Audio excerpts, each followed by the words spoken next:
Bonjour, donc je suis Guillaume Delporte. Je suis gestionnaire des étudiants hospitaliers et donc c'est mes derniers jours à la direction des affaires médicales. Le gestionnaire que vous contacterez, c'est Christian Bréel et donc l'adresse est indiquée ici.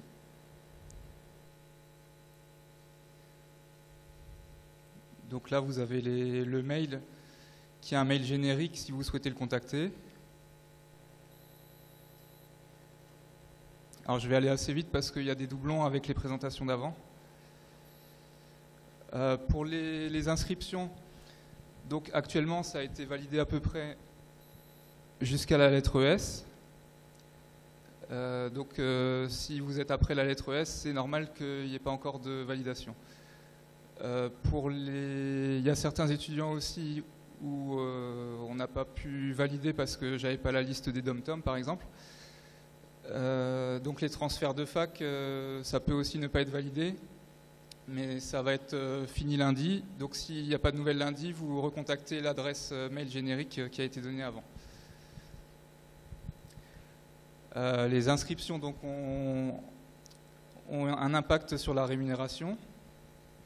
Donc, et puis ça a aussi un impact sur vos accès informatiques. Et donc vous pouvez encore vous inscrire quelques jours. Après, ça va être plus compliqué puisqu'il y a les inscriptions des internes qui vont commencer. Donc si ce n'est pas encore fait, il faut vraiment le faire assez rapidement. Donc ça, c'est les pièces qui constituent le dossier administratif. Pour la plupart d'entre vous, vous l'avez déjà envoyé. Alors ce qui est important, c'est que pour tout changement d'information personnelle, vous devez le signaler à la direction des affaires médicales et à la scolarité de la faculté. Donc il y a une visite médicale obligatoire. Alors ça, c'est plutôt du côté du SUMPS que vous devez voir. Il y a vos obligations vaccinales, ça c'est aussi à voir de ce côté-là. Mais en tout cas, il faut faire des vaccins avant les stages hospitaliers. Alors, donc l'accès au self, c'est lié à votre badge, qui est lié à votre inscription. Donc quand vous êtes en stage à l'hôpital civil, vous pouvez prendre vos repas à l'hôpital civil. Et quand vous êtes en stage à Haute-Pierre, vous pouvez prendre, vous avez accès à Haute-Pierre et au CMCO, il me semble qu'il y a un self aussi là-bas. Donc la carte d'accès est à demander auprès des PC sécurité. Il faut présenter votre numéro de matricule et votre carte d'identité.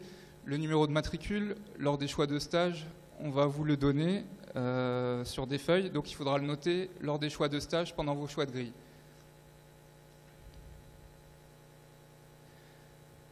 Alors la prise en charge des frais de transport. Donc là, vous avez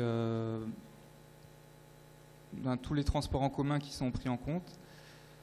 C'est remboursé à hauteur de 50%. Et donc vous pouvez soit, par exemple pour la CTS, vous pouvez aller sur le site de la CTS, aller dans votre historique des paiements et envoyer le PDF à la direction des affaires médicales, donc à l'adresse générique que je vous ai transmise avant. Par contre, vous évitez d'envoyer les documents à la directrice des affaires médicales parce qu'en général, elle n'apprécie pas trop. C'est à votre gestionnaire que vous devez envoyer toutes les correspondances. Il faut vraiment que ce soit quelque chose de très important pour contacter la directrice directement, mais pas pour des frais de transport. Ensuite, donc, vous pouvez aussi donner vos factures, mais il faut que ce soit nominatif, donc il faut qu'il y ait un lien au niveau du nom et du prénom et du numéro de l'abonnement. Et donc le deuxième cas, c'est soit l'un, soit l'autre, vous ne pouvez pas cumuler les deux, c'est l'indemnité forfaitaire de transport. Donc là, c'est un formulaire qu'il faudra demander auprès de la direction des affaires médicales. C'est pour les stages à plus de 15 km du CHU de rattachement, donc ici, à Strasbourg, et de votre domicile. Donc vous avez le droit à une indemnité qui est à peu près de 107 € net par mois plein. C'est de date à date, donc le premier mois c'est pas forcément plein ni le dernier, mais en tout cas que vous faisiez 2 jours en extériorisé ou 20 jours, c'est le même montant. Alors les droits et obligations de l'étudiant hospitalier. Donc comme on l'a vu avant, donc vous avez 36 mois en tant qu'étudiant hospitalier en principe. Vous avez au moins 25 gardes. Alors une fois que vous avez fait vos 25 gardes, on ne peut pas vous enlever des tableaux de garde, hein, donc vous pouvez potentiellement continuer à en faire. Ça, c'est les secrétariats de service qui vous répartissent au niveau des gardes. Et après, vous pouvez vous arranger pour en faire plus ou moins au niveau du site d'échange de garde de l'AEMS.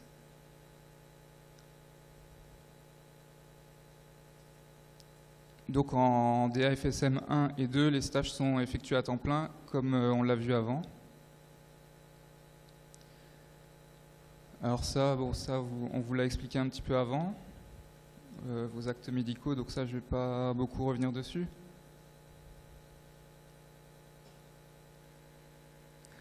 Alors les congés, donc vous avez droit à 5 semaines de congés. Il y a 6 jours ouvrables par semaine en comptant le samedi. Donc ce qui fait 30 jours ouvrables pour les DAFSM 1 et DAFSM 2.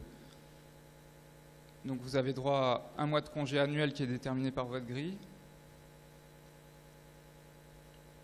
Et ensuite 15 jours qui sont des jours que vous pouvez placer quand vous voulez au niveau des stages. Alors pour un stage de 1 mois, vous pouvez placer maximum 3 jours. Pour un stage de 2 mois, vous pouvez placer les 6 jours en une seule fois, c'est-à-dire une semaine vu que le vendredi compte double et que si vous posez le vendredi, à moins d'envoyer une preuve comme quoi vous êtes présent le samedi, on vous comptera 6 jours.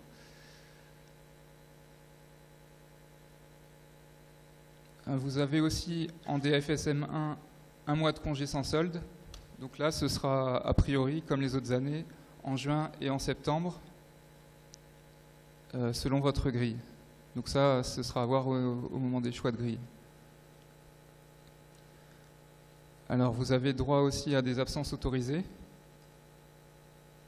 Donc, il faut envoyer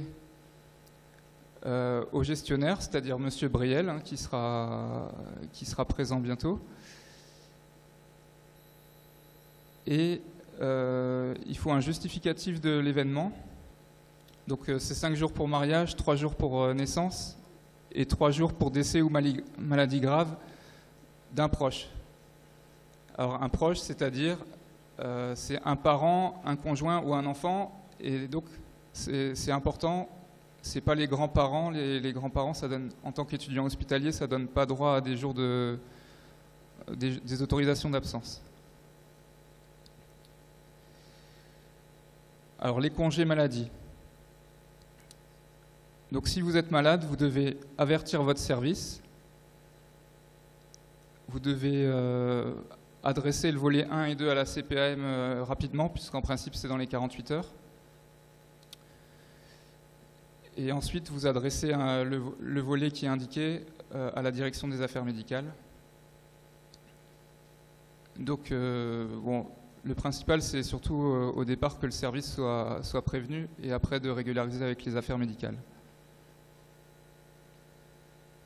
Alors, pour les maladies, vous pouvez aussi voir avec le secrétariat de service et ensuite le secrétariat de service transmet aux affaires médicales, hein, c'est comme vous voulez. Sachant que à partir du 4e jour, donc au-delà des 3 jours de maladie, les indemnités journalières sont payées par la sécurité sociale. Et donc, il y a des déductions de salaire qui sont remboursées par l'assurance maladie.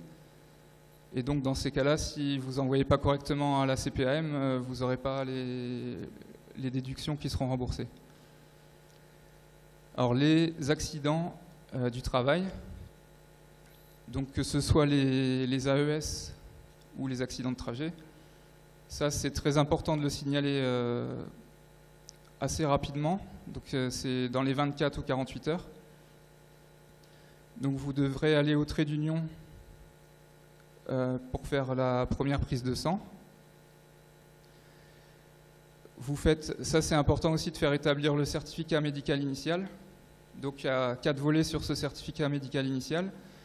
Les 2 premiers volets sont à transmettre à la CPAM dans les 48 heures. Ça c'est très important parce que sinon après c'est pas reconnu. Et s'il y a des complications, c'est gênant. Donc c'est vraiment les volets 1 et 2 qui sont les plus importants. Transmettre dans les 48 heures à la CPAM. Le volet 3, vous le gardez pour vous. Et le volet 4, ça va aux affaires médicales. Il faut qu'il soit lisible. Donc après, je regarde juste s'il y a des choses encore importantes. Ah oui, et donc une fois que vous avez fait ces démarches, on vous donne un formulaire de prise en charge. Sur ce formulaire de prise en charge, vous notez tous les soins que vous faites par la suite. La plupart du temps, c'est des piqûres ou des AES. Et donc, on va juste noter les prises de sang à 1 mois, 3 mois, 6 mois sur ce formulaire de prise en charge. Ça permet de bénéficier du tiers payant si vous le faites à l'hôpital. Donc après, bon, vous envoyez tout ça à la CPAM. Ça, je pense que la médecine du travail vous sensibilisera aussi là-dessus. La rémunération, bon, vous en avez entendu parler un petit peu avant, donc je ne reviens pas dessus. Alors pour tout changement de situation, vous le signalez à la direction des affaires médicales, que ce soit les changements de situation familiale, que ce soit les nouvelles coordonnées, bon, ça peut être téléphonique, ça peut être adresse ou coordonnées bancaires, et bon, bien sûr, congé de maladie, maternité. Vos obligations, donc le principe de neutralité, la discrétion professionnelle, ça je pense que vous l'avez déjà vu un petit peu avant. Vous êtes des agents publics. Vous êtes liés par le secret professionnel, ça on l'a vu avant aussi. Vous devez être attentif aux principes énoncés dans la charte de la personne hospitalisée. Donc ça, c'est pas forcément ma spécialité, donc je vous l'énonce juste, puisque ça c'est plus par rapport à vous. Vous êtes soumis au règlement intérieur de l'établissement, alors d'affectation. Donc quand vous êtes dans d'autres hôpitaux, ce sera le règlement intérieur des autres hôpitaux. Et si vous ne respectez pas les obligations, suspension de rémunération, non-validation de stage qui peut mener au redoublement et sanctions disciplinaires, selon les cas. Bon, ça va voir au cas par cas. Vous devez assurer vos gardes. Alors ça, c'est aussi le genre de choses qui peut causer une annulation d'un stage, c'est de ne pas faire une garde. Donc même si vous êtes malade, il faut que vous fassiez reprendre votre garde. Donc admettons que vous tombiez malade avant la garde, 3 jours avant la garde, vous devez commencer directement à chercher quelqu'un pour vous reprendre la garde. Sinon, il y a quand même des risques d'annulation, puisque le service compte sur vous pour la garde. Donc pour plus d'informations là-dessus, vous pouvez vous renseigner auprès des secrétariats de service au début de vos stages et là où vous devez faire vos gardes. Alors pour les questions, vous pouvez donc écrire à l'adresse générique que vous voyez là. Et vous pouvez noter aussi le numéro de téléphone, qui est le numéro de votre gestionnaire des affaires médicales.